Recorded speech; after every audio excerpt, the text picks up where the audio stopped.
الدولار بيزيد كل يوم، خايفين على عيالنا. هو احنا نفسنا مش عارفين نعيش، امال العيال دي هتعمل ايه؟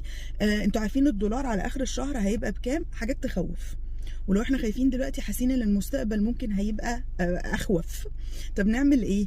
اول ما بمسك حاجه تخليني منتجين، يعني ان خليني من المنتجين متماشي مع اللي داخل عليه في المستقبل، فده بيطمن كتير من الخوف وبيخليني ابقى ماشيه مع مش بعوم عكس التيار.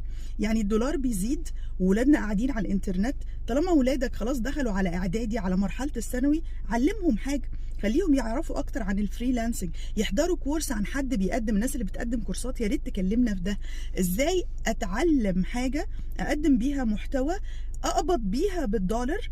فخلاص لو انا بقت ده حاجه من ضمن مصادر الدخل مع تعليمي مع جامعتي مع شغلي بعدين، فانا كده علمت ولادي حاجه مفيده تقلل كتير الخوف.